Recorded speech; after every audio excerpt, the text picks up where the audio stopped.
All right.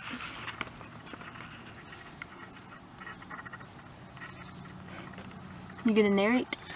Oh yeah, so this is a dwarf water dog, Nectarus punctatus, and we're in a stream in northeastern North Carolina. You notice the red gills. We saw a few small ones of these back in 2018, but never an adult like this. They get a little larger, but this one is clearly an adult with big red bushy gill looking appendages. And then also we have 3 larval, or at least young, Neuse River water dogs, Nectarus lewisi, and 3 Eurycea larvae, which are probably southern two-line salamanders. A couple of shrimp. They're all dip netted out of this stream in the coastal plain of North Carolina. And Neuse River water dogs, if you don't know, they're restricted to a couple of river systems in the eastern part of the Tar Heel state. So, get them by dip netting. And we had an assist from this gentleman over here, Yep. Professor Beamer, who works with these species of Nectarus in his research capacity, among many other salamanders. He is a guru among gurus in the caudate world. So. Yep. Thank you, Dr. Beamer.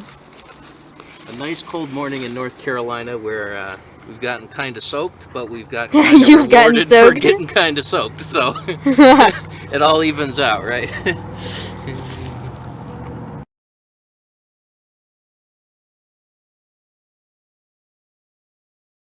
So how did the mussels get their eggs inside the gills Yeah, that in the first place? yeah, that part I don't know. Oh, okay. I really don't know that part. I just know that they're the only known host for them. I mean, I think a lot of those mussels have like a little larval stage that's, I don't know if free swimming is quite the right word, but like I think they're at least vagile, mobile, right? Yeah. Can move around. And I think it's the larval stage, but I really don't know that part. One of my former students, he's about to start a master's degree at NC State, and he's actually been working, he spent the whole summer snorkeling streams like this. Oh my goodness, snorkeling? Yeah, doing mussel surveys. Oh, That's wow. awesome. Yeah, and so while it's unusual with the water dogs, you know, there's only that one that's known. That's really common in fish. Like there's a whole bunch of different fish that have mussels that are in their gills. Okay. Yeah, and so he knows a lot more about that, you know, So than I do. do you think like the salamanders nip at the mussels maybe and then they shoot it up, or I suspect it's just their larval stage. It's just when a they're dispersion. free floating? Yeah. Okay. So you're saying the fish there are many that are mutually obligate, like the mud puppy, Yeah. where one species of fish, one species of mussel. The specifics on it, I'm not 100% certain. I just know that it's common on. There's a number of mussels that they have a larval That's so cool. stage where the mussel is in the fish gills. That's Okay. awesome. And are they just feeding off the oxygen, or what did... I mean, you know, I don't know in the larval stage what they're doing. So, Okay. you know, in the adult stage, they're filter feeders. So whether they're still doing that as larvae. Oh, okay. Yeah. This is a Chamberlain's dwarf salamander, Eurycea chamberlaini. We are in eastern North Carolina along kind of a seepage slope where we've been kicking leaves, so has Dr. Beamer, and we've uncovered 4 of these animals. We're just going to take a video of this one and then another one in situ so you can see how it blends in with the leaves so well. And they come up here into these seeps to breed in the wintertime, and that's when they're most easily found. So, All right. yeah. They like all these pine needles and... If you guys want to see, this is how one was found in situ right here. And just look at how well it blends in with that leaf litter. Yeah, it looks just like all the other pine needles and stuff. It's crazy. Even the stripes on them too.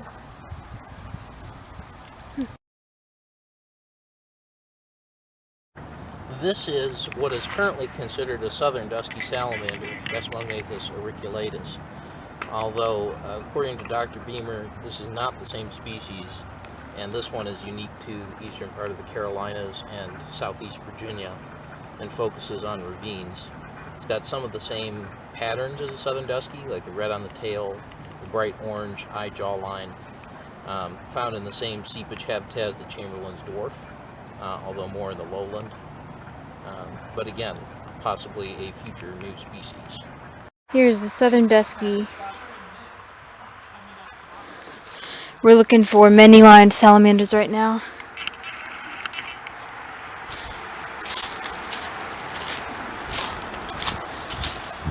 Dr. Beamer said he found like 40 many-lined salamanders in 1 hour here at this place.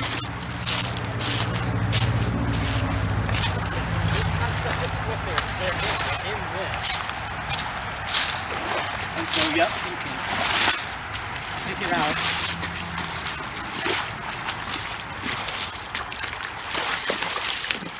And usually they move, but not always.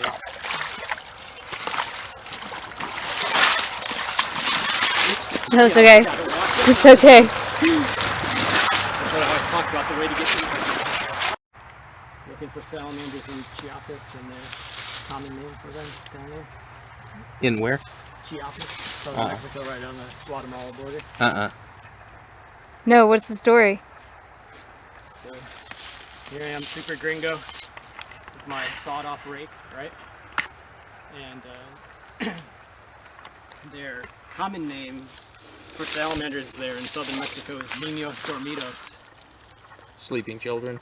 So I'm super gringo going around, "Donde es Niños Dormidos?" with my, Oh no! Oh! don't get a good response. Why do they call them sleeping I children? don't know, I had to start being like, "Las Salamandras," and they're like, Oh. "El Lagarto, Sleeping Niños children. Dormidos," and then you get a lot better Oh, that's funny. a lot better response. Alright, so here's the sleeping children we just found. Donde es Niños Dormidos? Yeah. You're a super gringo with a sawed-off rake. And estos niños son muy dormidos. Yeah, I heard some weird sounds. I don't know if they were ducks. Deer. Okay, well, I heard some ducks too. So they Okay. kind of freaked me out at first. But these are many-line salamanders that we found in this kind of like bottomland cypress swamp in North Carolina, with the help of Dr. Beamer, Yep. with the feature there with the Niños Dormidos story, which is hilarious. And yeah, they're just Just hold it still. Yeah. swamp-dwelling salamanders, and if you know how to find them, sometimes they can be in some abundance. We found 8 of them all told. And kind of dull brown on the back, whitish gray on the belly with many lines. Although when you take them out of the water, the color kind of fades. So the best video you can get of them is probably like in the bag or in the tub. Yep. I can take one out just so y'all No, can it's, see. it's okay. Okay. Is that showing up pretty good? Like this one, stripes. Yeah, kind of. Yeah, and they're aquatic. Obviously. What else is there to say? Yeah, we drove through the night, but Bethany has a point. Like, you don't say. They're in the water. You know, they're aquatic.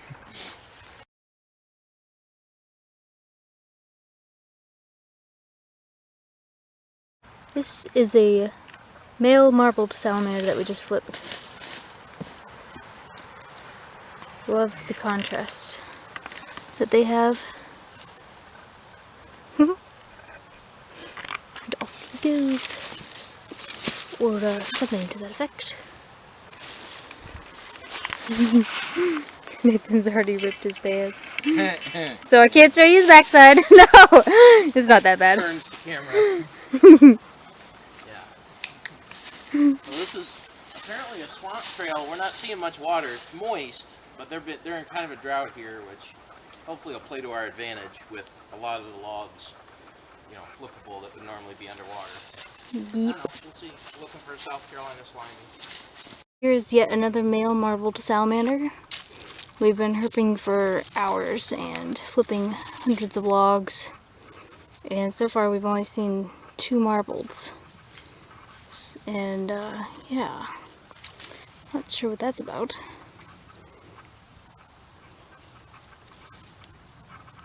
They are pretty. Honestly, these are prettier than what we're after. But they're really common, and we've seen many of these in different states, so hoping for a slimy and a coastal dwarf. Carolina slimy and a coastal dwarf, because we haven't seen those.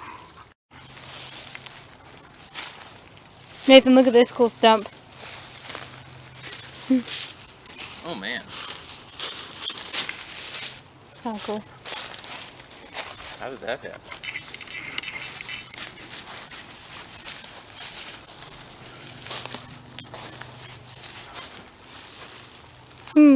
Y'all, there's like this bombardier beetle inside this log. It keeps puffing its little mist. I try to catch it. It's done it like 4 times so far. That's crazy. It's like some weird combination of acid and stuff. I don't know if this is a false bombardier or like a regular bombardier. Woo! Hey, Nathan just got a salamander. Okay, hold on. Awesome! I'll be right there! I want to get some pictures of this though. This thing is like really crazy. It's like the perfect combination of chemicals. Great! Yeah, he got a slimy. Good job! Alright, I'm gonna get some pictures of this guy. I'll have to run over to where Nathan is. But this beetle is like super awesome. Has like just the right chemical compounds to make that little bomb thing. So awesome. Don't want to lose it, don't want to lose it. This is a South Carolina slimy salamander, Clephdon variolatus. They live only in the vicinity of Charleston, a little way north and south of it. We can tell this is a South Carolina slimy for 2 reasons. 1, where we are, and 2, they come in 2 patterns. One is just completely unpatterned, looks kind of like a gray cheek.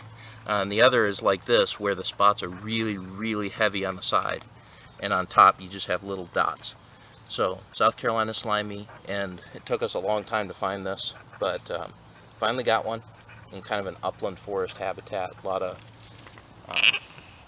like pines, and I think these are like huge trees over here. Really cool habitat. And Bethany just found a bombardier beetle a little bit ago. Yeah, I was getting some video of it. Yeah, and she was pretty happy about it. They're the ones that like spray mist, and I didn't know that, so props to. Well, you didn't know. You knew about them. You just didn't know we had them here. Yeah, I didn't know we had them here I either. didn't know they were anywhere in the eastern U.S. But yeah, anyway, so South Carolina slimy, squirrels in the background, and good way to start the morning here. All right, after Nathan baptized the salamander for photos. Yeah, you gotta wash the gunk off them. This is a Savannah slimy salamander. We know from 2 reasons. 1, the location. We're in east central Georgia, which is where these guys live, at a location where they're known to be. And 2, the very small dots on top that only get a little bit more pronounced on the sides. That's like the trademark of Savannah slimy, and the small adult size. So yeah, these guys only live in 3 counties in east central Georgia. And this was the last slimy salamander. After this morning getting to South Carolina, this was the last slimy salamander east of the Mississippi That we need. that we needed. Like last, wasn't it? Isn't it like the last slimy period? Hold on. No, he's right here. Okay. He's right in here. Oh, I see him. Yep, right here. So yeah, cool. So we're gonna get some still pictures of this guy. And this is the habitat, like upland forest. Well, not really upland, more like bottomland hardwood. And there's this little stream right here, but Georgia and South Carolina are in a bit of a drought. So normally, a lot of this would be under a few inches or a foot of water. But right now it's just moist. So, Savannah slimy, ladies and gentlemen.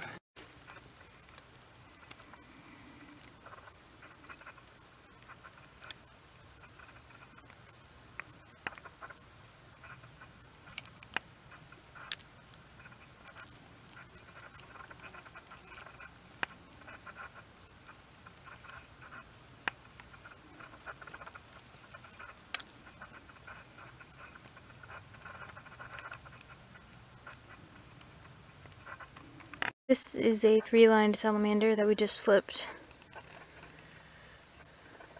We're along a big river in South Georgia, kind of in its floodplain, looking for mud salamanders, and we get, like, all your zodiac signs align, lucky rainbow snakes. Yeah. Well, all of our zodiac signs were aligning yesterday. Yeah. Not that I believe in that junk. There we go. This is a coastal plain dwarf salamander. We are now in the great state of Florida.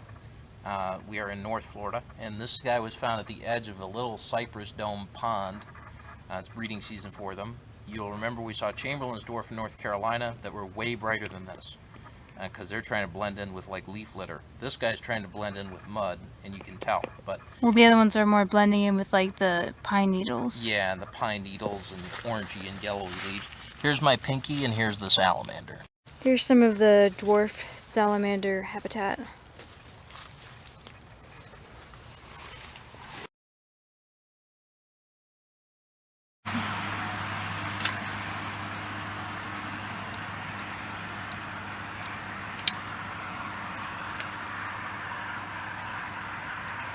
From deep in a dank Florida swamp Holy mackerel. comes the two-toed Amphiuma. One of the biggest salamanders in North America.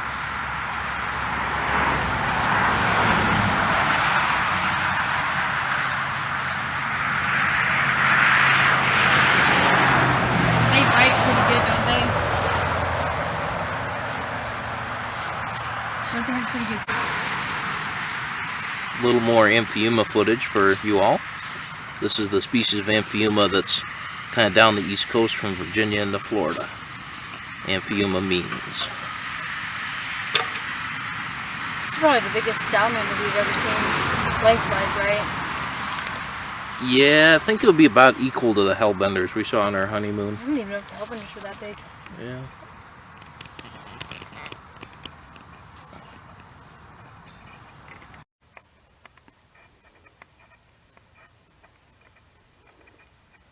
Here's a really cool ant mound. Some of the ants are bringing in little chips of like charcoal or something. I don't know what that's about.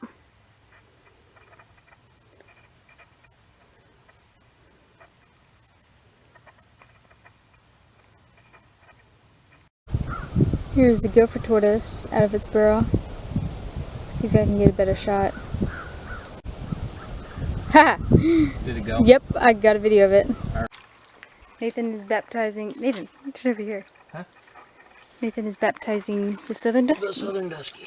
The true, nobody can ever dispute that this is a southern dusky, Oh, you did? He said, I heard you got one. Oh. I thought he said I already found one. I'll have to turn the video off.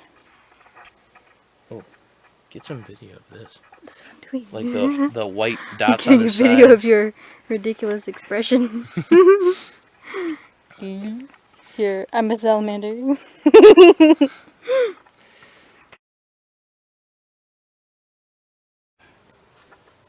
These are 3 one-toed Amphiumas dip-netted from the edge of a cypress swamp in Florida. These guys live in seepages, kind of where they meet swamps. Oh, wait, this one has back legs. That's kind of cool. And they are the rarest of the North American Amphiumas, the 1, 2, and 3-toed. Wait, I didn't know this one has... I didn't know they had hind legs, too. Yeah, just small ones. They're distinguished by 1, their pale belly, 2, having only 1 toe on each side, and 3, the habitat, being associated with where seepage areas meet swamps rather than just the swamp overall. So we found 3 of them. Is this about as big as they get? Our biggest one? I think so, yeah. Okay. And yeah, they don't get I any. found the biggest one. Yes, Bethany did find the largest one.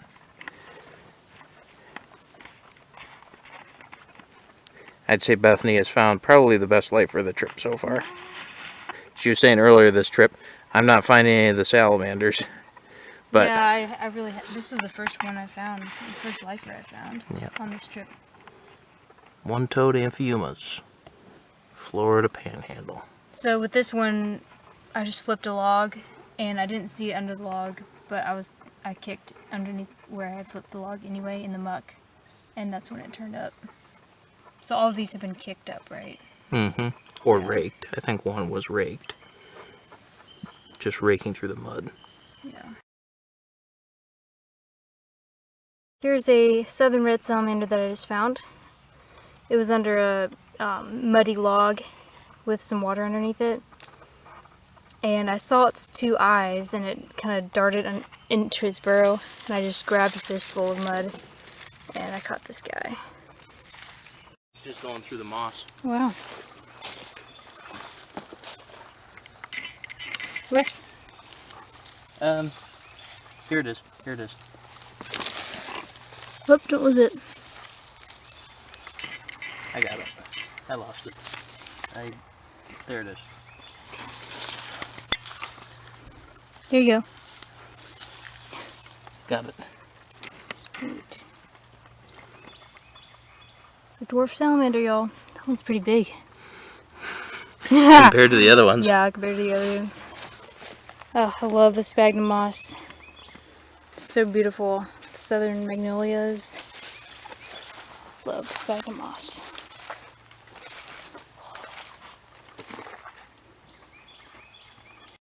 Alright, here's some video of what we think could be a reticulated siren. Or it could be a greater siren. I have hopes that it's a reticulated. Or it could be an eastern lesser. So we'll have to show you the pictures because there's like no way we can get good video of this thing. It's pretty difficult even just to get the pictures.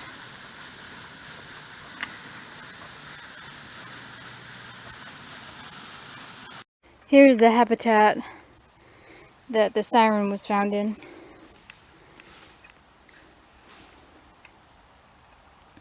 So right there it's kind of sandy bottomed, but right here where I was kicking up for it, it's kind of muddy, mucky water. Alright, I just found a Gulf Coast mud salamander in the moss over here. I'm just kind of looking through it like this, looking for a Hillis's dwarf, and it was pretty much up on the surface. I didn't have to like pick up the moss or anything. It was just kind of patrolling through the sphagnum moss.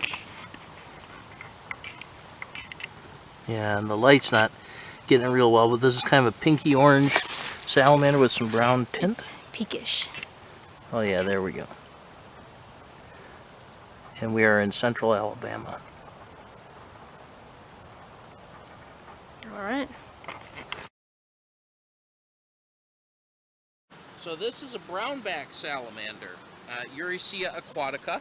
Its species designation was controversial for a while because you see it looks a lot like a two-line, but you see just how ginormous the head is. Okay, can you hold it a little lower? Yeah. It's like the Great Dane of Euryceas. Look at how big that head is. And yeah, normally they're not nearly that broad. That is insane. yeah, the head is broader than the body overall. So that, and these guys live in slightly different habitat. This was found under a fully submerged rock, which you hardly ever find. Kind of like in this little seep area-ish. Yeah, it was in a seep. We're right next to a big stream that's usually lower, but we got a big rain last night. Anyway, these guys are endemic to central Alabama, North Georgia, and East Tennessee. Eurycea aquatica. More footage of the male. Nathan also found a female. Oh, just beautiful. So I'll get a comparison shot for you.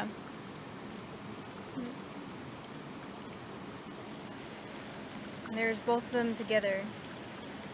So you can tell the male has a much broader head. Slightly darker and more rich in color.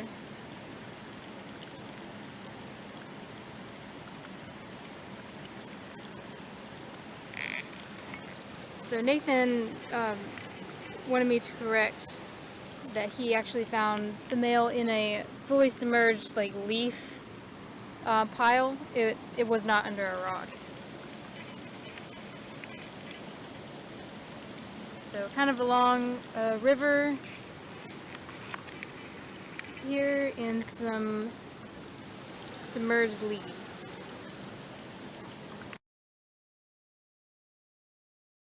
Oh, this is a massive red salamander that Nathan just found. It's a northern red, but it's so old that it's like turning purple.